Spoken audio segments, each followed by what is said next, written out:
धरती से मारन चाहे थी असांजी धरती कटण चाहे थी ॿुधायो कर्नलनि खे ॿुधायो पंचो पचासो ओ कर्नल तोसां ओ कर्नल तोसां ओ वर्दीअ वारा ओ तुंहिंजो देश मुंहिंजो देश। जीएसएन क़ौमी महाज आरिशर पारां राणीपुर जे भरिसां ॻोठ हाजी शफीमन भिलार में सिंधु दरिया मां 6 केनाल कढण ऐं सिंध जी ज़मीन जी वालार ख़िलाफ़ जेका सो एहतिजाजी मुज़ाहिरो कयो आहे। अचो त मुज़ाहिरे सां ॻाल्हि ॿोल कयूं त उन्हनि जो छा चवणु आहे। अॼु असां ॻोठ शफी मोहम्मद बेलार सिंध जो हिकिड़ो नंढड़ो ॻोठ ऐं तालके सूबे ज़िले में ज़िले खैरपुर में आहे। नंढड़ो ॻोठ न यूनियन काउंसिल आहे, मुमकिन आहे हितां जो को काउंसलर बि मखसूस वोट खणी नुमाइंदो बणिबो हुजे, जेको बि मूंखे शक आहे त मुमकिन आहे ईअं बि न हुजे। उन ॻोठ में जीएसएन क़ौमी महाज आरिसर कारपोरेट फार्मिंग ऐं कैनालनि ते कैनालनि जे ज़रिए जेको सिंधु दरिया ते कब्ज़ो आहे उन सिलसिले में आगाही मुहिम आंदी आहे हलाइण जे लाइ त जेको ॿियो अमल अचे, जेको ॿियो फेज़ जुदोजहद जो जंहिंजे लाइ ॿिए फेज़ में पंजाब जा रस्ता बंदि कजनि, उन जी आगाही मुहिम जे सिलसिले में अॼु ॻोठ शफी मोहम्मद बेलार में हुयासीं। ऐं ही ज़िंदगी मौत जो मसइलो आहे। अॼु हिन ॻोठ में हिकिड़े पोड़े चयो त ॻोठ जो मोज़िज़ परियल चयो त असांखे पंजाब कीअं मारींदो, असां हिते दफ़न थींदासीं पर पंहिंजी धरती न छॾींदासीं। ऐं सच त इहो आहे त सदियुनि खां वठी सिंध बचंदी रही आहे, सिंधी माण्हू विढ़ंदा रहिया आहिनि ऐं हाणे बि विढ़ंदासीं। असां पंहिंजो सिंधु दरिया बि बचाईंदासीं, सिंध जी ज़मीननि ते फौजी वालार बि जे ख़िलाफ़ बि उथंदासीं, फौज खे सिंध मां भॼाईंदासीं, सिंधी समुंड सिंध जा ॿेट बि बचंदा। ऐं अॻिते हली जेको सिंध जो अज़ली पैगाम आहे इत्तेहाद इंसानी अमुन आलम तरक़ी बनी आदम फैलाईंदे दुनिया जे लाइ असां अमुन जो पैगाम खणी वेंदासीं ऐं इहो वक़्तु परे न आहे।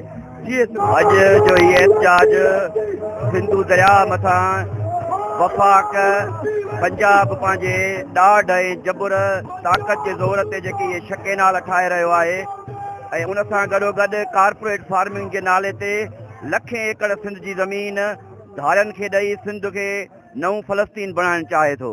अॼु जे हिन ॻोठ में अॼु सवन ऐं हवारनि जे तादाद में मौजूदु ही धरती जा गैरतमंद पुट, ही मुंहिंजे वतन जा वारस पंहिंजे दरिया सां वालिहाना मोहबत ऐं उन पंजाब साम्राज खे वाज़ ऐं चिटनि लफ़्ज़नि में इहो मैसेज ऐं पैगाम ॾियणु चाहिनि था त असीं सिंधु दरिया असांजो वजूद ऐं बका जो मामिलो आहे ऐं उन दरिया जे लाइ असीं सिंधी पंहिंजी जान ऐं पंहिंजा ॿार बचा कुर्बान करे बि पंजाब साम्राज इन यज़ीदियत इन फ़रोनियत वारे किरदार खे रद्द कंदे असीं पंहिंजे दरिया सां मुहबत कयूं था ऐं कंहिं बि रीति ते पंजाब साम्राज खे असीं सिंधु दरिया जे पाणीअ जो हिकु फुड़ो विझण जे लाइ तयारु न आहियूं। आरिसर ज़िले खैरपुर मीरस पारां जेका अॼु ॻोठ हाजी शफी मोहम्मद बेलार सॼे राणीपुर में रैली कढी वई आहे। इन ई मुतालबे घुर सां गॾु सिंधु दरिया जे मथां जेके केनाल पिया कढनि उहे नामंज़ूर ऐं सिंध जे जेका हज़ारा एकड़ ज़मीन आहे उनजे मथां जेका पंजाब जी फौजी वालार आहे उहा नामंज़ूर। ही को जेको पाणी जो मसइलो आहे इहो अॼु जो न आहे त इहो 100 साल खां मथे जो मसइलो आहे। 45 में बि जॾहिं हिननि सिंधु दरिया जे मथां धारे हणण जी कोशिशि कई तॾहिं बि अंग्रेज़ साम्राज तरफ़ां हिकिड़ी कमेटी जोड़ी वई जंहिं तहत उनखे 1945 जो ठहराव चयो थो वञे इरादात आहे। पंजाबियुनि न उन ते अमल कयो हुयो। नहीं जेको 1991 में इन्हनि जो गॾियल हिकिड़ो अरसा तहत जेका मामिलो तय थियो त सिंध खे पंहिंजे हिसे जो पाणी ॾिनो पर न उन ते अमल कयो वियो। असीं सिंध वासियुनि खे नवाई साहब लंडन जे तसलसल सां या गुज़ारिश था कयूं या अपील था कयूं अचो सुजाग थियो। पंजाब साम्राज मुसलसल असांजो मुआशी कतलेआम करियो आहे।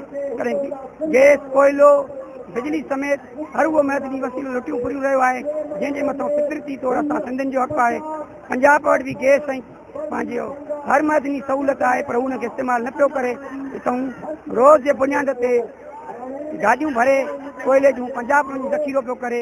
बिजली असांजी खई कोन्हे, गैस असांजो न रोके छॾियो आहे। धरती असांजे मुंहुं गैस थो निकिरे पर अफ़सोस आहे जो असांजूं अमड़ियूं असांजूं भेनर अॼु बि ॾिसूं था त ॻोठ में छेणा थपे रहियूं आहिनि ऐं छेणनि ते मानी पचाए रहियूं आहिनि। हेॾी सारी ख़ुशहाल ऐं विशाल धरतीअ जा मालिक ऐं वारिस असां सिंधी ईअं दरपदरी जी ज़िंदगी गुज़ारे रहिया आहियूं।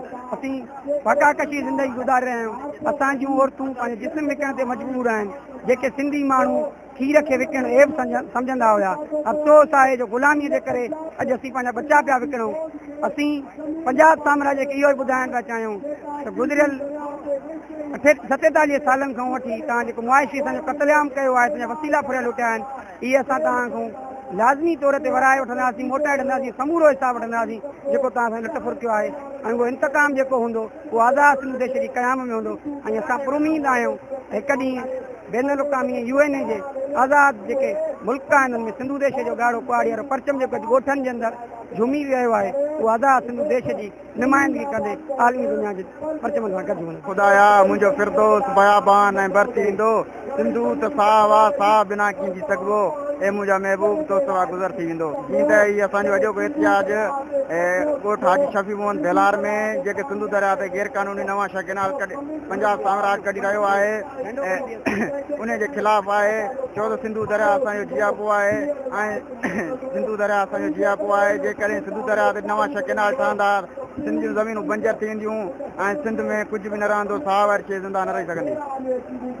सिंध जे पाणी ते जेके गैर क़ानूनी केनाल कढी, चोलिस्तान केनाल, थल केनाल समेत जेके बि शह केनाल आहिनि उनखे बंदि कयो वञे।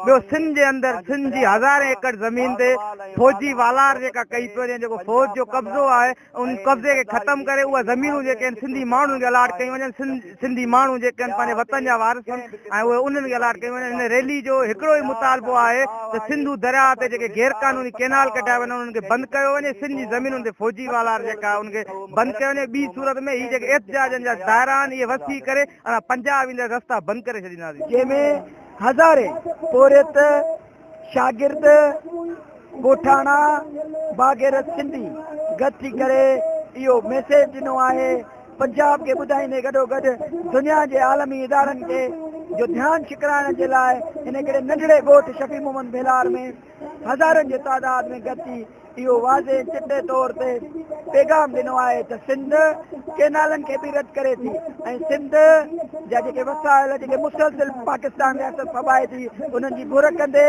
सिंध क़ौमी आज़ादी जी घुर करे थी। अॼु सिंध जा समूरा ॻोठ वस्तियूं वाहण न सिर्फ़ु केनालनि जे लाइ पर सिंध जे आज़ादी जे लाइ सरापा एहतिजाज बणिया आहिनि। असीं वाइस ऑफ सिंध लंडन जे तवसुल सां दुनिया जे आलमी इदारनि खे, चीन खे, बर्तानिया खे, अमेरिका खे, रूस खे, जापान खे असीं इल्तिजा था कयूं त फौरी तौर ते पाकिस्तान रियासत जे मथां दबाव विधो वञे पर नज़रसानी कई वञे त पाकिस्तान रियासत सिंधी माण्हू जी नसुलकशी करे थी। जीअं बलोचिस्तान खे हुननि मुसलसिल टारगेट बढ़ाए तशदुद करे मामिलो एसी ताईं पुॼायो आहे त 65 सैकड़ो बलोचिस्तान आज़ाद थी चुको आहे, बाक़ी 35 सैकड़ो अञा जंग जारी आहे।